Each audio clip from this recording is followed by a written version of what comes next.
अयोध्या का राजा दशरथ शादी होने के कई साल बाद भी बच्चों का ना होना देख बहुत दुखी होते थे। उनको उत्तराधिकारी ना होने की चिंता बहुत थी।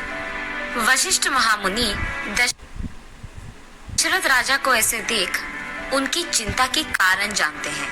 राजा, महायज्ञ का आयोजन कीजिए, अब वो भगवान ही आपकी चिंता दूर कर देंगे।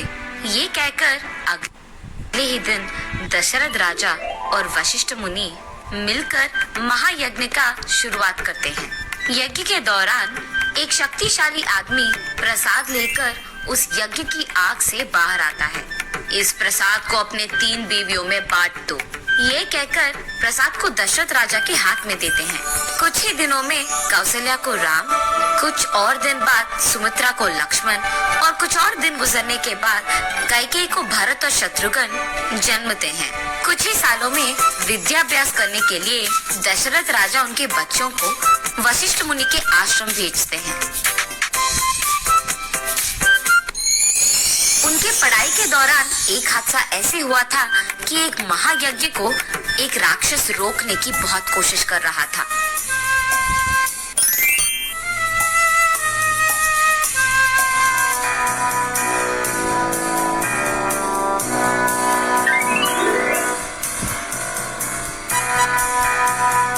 तब राम उसका ताकत और बुद्धि का इस्तेमाल करके उस राक्षस को खत्म कर देता है और यज्ञ के बीच कोई आपत्ति नहीं आने देता है। श्री राम की वीरता का वशिष्ठ महामुनि कदर करते हैं। दूसरी तरफ जनक महाराज सीता स्वयंवर के लिए डंडोरा पिटवाते हैं। ये जानकर राम के जन्मदिन के शुभ संदर्भ पे राम लक्ष्मण दोनों को सीता स्वयंवर ले जाते हैं। अत्यंत सुंदर सीता के लिए दूर दूर से राजाएं हाजिर होते हैं।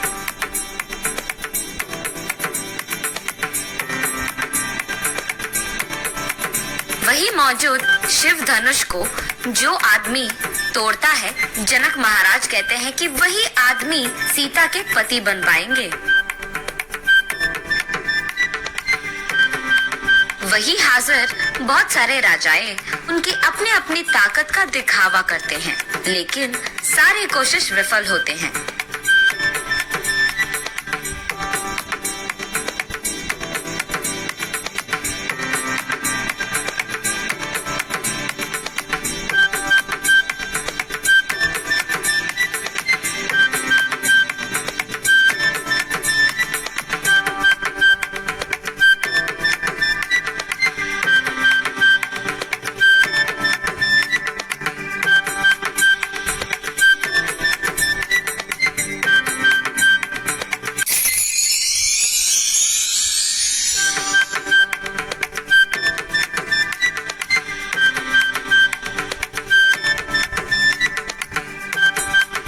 वशिष्ठ महामुनि के आदेश के अनुसार राम उस शिव धनुष को एक बड़ी ध्वनि से तोड़ देते हैं।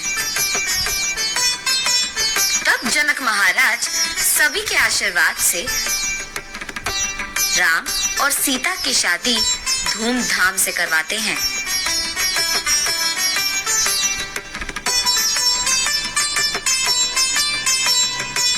उसके बाद वो दोनों उनके घर अयोध्या पहुंचते हैं।